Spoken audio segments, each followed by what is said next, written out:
Could we be looking at Bottle Job FC 4.0? Meanwhile, Mbappe tributes Diaz in the funniest way imaginable. Yamal hits 100 career goal involvements in CR7-esque fashion, and Palmeiras' star boys are balling out in Europe. This is DMAC Daily. It only took Amorim 35 Premier League match days to win 2 on the bounce. Sir Michael Carrick, on the other hand, just 2 games against the top 2 teams in the division, might I add. Seriously, what am I witnessing here? I mean, there's Ballon d'Or operating like prime Gareth Bale. You've also got players playing in their natural positions too. You mean to tell me that Dallo and Amad Diallo aren't wingbacks? That Bruno's not a DM? That Mainu can actually kick a football? Man, Amorim does not get criticized nearly enough in my opinion. But what a crazy result for this new look United. No team had beaten Arsenal at the Emirates this campaign until today. Cunha's late winner stunning the home fans. Not as slick as Lingard with those dance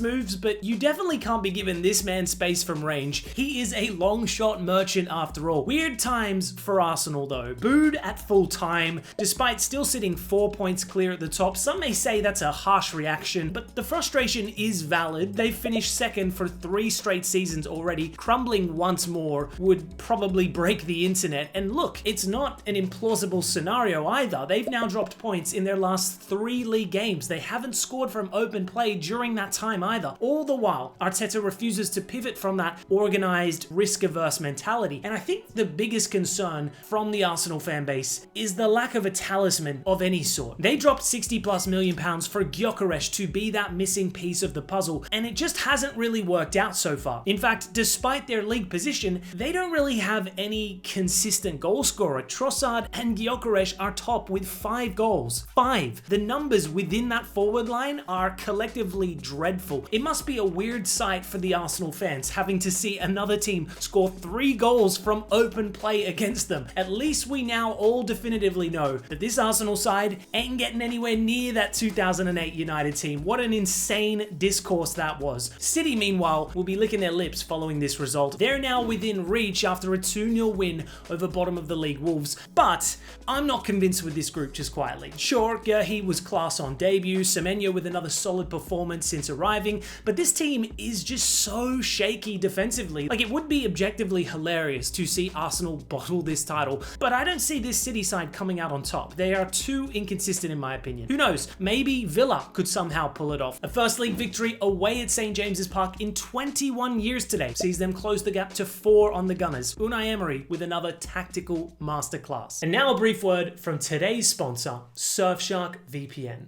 Following football online in the big 2026 feels more exposed than ever. We spend hours watching games and highlights, reading articles, checking stats. Most of it happens without a second thought. But without a VPN, your connection is actually far more vulnerable than most people realize. You see, your activity can be observed on certain networks. Data can be intercepted, and that risk increases the moment you're not on a secure, private connection. Yet with Surfshark VPN, it encrypts your internet traffic. That added layer of security helps protect what you're doing online and makes it much harder for your activity to be tracked or interfered with. And the best part about Surfshark VPN, it's simple to use. It runs quietly in the background, and you can use it across multiple devices at the same time, which fits how most of us follow football nowadays. So if you want to try it yourself, head on over to surfshark.com/DMACVPN or use code DMACVPN at checkout to get 4 extra months of Surfshark VPN. Thanks to Surfshark for sponsoring today's video. Staying in the Premier League, and are Liverpool okay? 5 games without a win now. The latest setback, a 3-2 loss away at Bournemouth. Bizarre stuff coming from 2-0 down only to bottle it in the 95th minute. Their rivals would have relished this calamity no doubt, but truth be told, it's the Liverpool fans that are now the real hate watchers of this club. It has been a calamitous season. Arne Slot now seems ill-equipped to handle the job. He's living on borrowed time really, especially with Xabi Alonso suddenly available. At this point, it's a race to the sack first between Slot or Thomas Frank. Just as predicted midweek, following their decent UCL win over Dortmund, I fully expected them to return to their underwhelming ways away at Burnley, and they did exactly that. Skipper Romero popping up with another goal late on to save them from a humiliating defeat. The entire fan base has turned on Thomas Frank at this point. I'm stunned at how poorly his tenure has turned out to be. It started so positively too, but the state fate of Spurs is oh so grim. The same can't be said for Chelsea though, making relatively light work of a downtrodden Palace side despite Badiashil's best efforts. I'm unsure if this performance was due to Chelsea's superior quality overall or just because Palace are in free fall right now. Probably the latter, so I'm not getting too carried away. That being said, Esteval is the greatest player of all time and Rafinha is the GOAT of managing men. All jokes aside, Rafinha's quietly had a decent start to his Chelsea career. 4 wins in 5 games, the only loss, a narrow defeat against Arsenal. Ultimately, he's still unproven,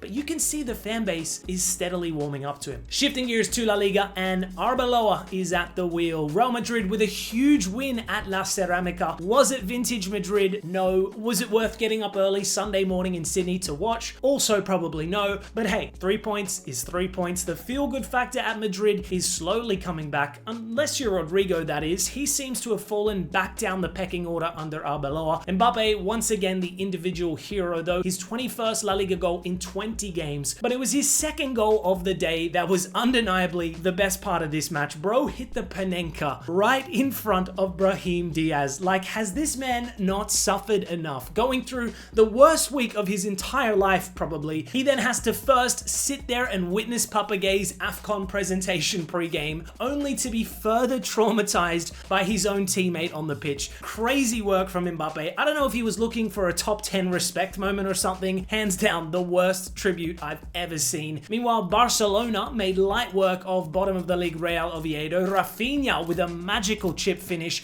but he was then outdone by the Barca golden boy Lamine Yamal with a career-first bicycle kick to close out the show, hitting the Ronaldo Selly 2. Not nearly as acrobatic as the Portuguese icon's famous goal, but still a spectacular effort nonetheless. A fitting way to reach 100 career goal involvements at 18. Moving to the Bundesliga, and Invincibles no more. Bayern Munich beaten at home by unfancy Bavarian rivals Augsburg. It was Bayern's first loss in the Bundesliga in 10 months, only their second L of the entire season. A crazy game. Augsburg came from a goal down, Kane missed a penalty, and then Olise hit the crossbar with the very last kick of the game. Augsburg's social media team then delivered some world-class trolling post-match. This result could now give Dortmund a potential way back into the title equation, having won away at Union Berlin, although I still very much doubt that this Dortmund side can catch up to Bayern. Heading over to the Serie A, and league leaders Inter bounced back from a midweek UCL humbling, smashing Pisa 6-2. They were actually 2-0 down at one point, but Kivu then subbed Luis Enrique in the 33rd minute, bringing on Di Marco, and before the half-time, it was 3-2. They ended this contest with 6 separate goal scorers on the score sheet, so 3 points secured, and their weekend would get even better as Milan and Roma then shared the spoils, whilst Napoli were thoroughly outclassed by their former manager in Spalletti's Juventus. Jonathan David opened the scoring, but this match quickly became the Yildiz show, scoring, creating, causing constant havoc down that left flank. Spalletti in the post-match press conference went as far to say, Yildiz is not a normal player, he's an alien, trust me. That is some praise. With this result, Juve rise up to 5th place, just 1 point shy of the top 4. The Bianconeri are still somewhat inconsistent, but they are so much better than they were just a couple months back under Tudor. Staying in Europe at Ligue 1, and a new star has arrived. Endrick has well and truly hit the ground running for Lyon, scoring a hat-trick today, the first of his senior career. It's his 5th goal contribution in just 3 games at the club. Bro saw what his former teammate Esteval pulled off a few hours earlier, so he locked in and delivered a complete masterclass. It's crazy that this man was rotting on the bench at Madrid, but at a club like Lyon, which is renowned for cherishing youth talent, he is immediately reborn. If he can produce this kind of form for the remainder of the 25-26 season, he won't just be getting on the plane to the World Cup. He might just be leading the line for Brazil, because that number 9 spot is certainly up for grabs. Speaking of wonder kids stepping up, Ethan Nwaneri marked his Ligue 1 debut with a bang, scoring for Marseille as they took down in-form Lens 3-1, as PSG reclaimed top spot, having won away at Auxerre. Following this result, it was also confirmed that PSG secured the transfer of Dro Fernandes from Barcelona for around 6 million euros. Meanwhile, Tammy Abraham is on his way back to the Premier League, back to his old club in fact, joining Aston Villa for 21 million euros from Besiktas. Chelsea have recalled Argentine Aaron Anselmino from his loan at Borussia Dortmund. Not sure how I feel about that just quietly, but it's clear that Chelsea are concerned about their backline depth. Meanwhile, Andy Robertson's supposed January switch to Spurs is currently on standby. Apparently this deal was contingent on Kostas Tsimikas returning on loan from Roma, but as of right now, Roma are are unwilling to do so without a replacement locked in. So a lot of moving parts still at play here. Anyways, guys, that's all for today's DMAC Daily. Thanks as always for tuning in, and I'll see you tomorrow.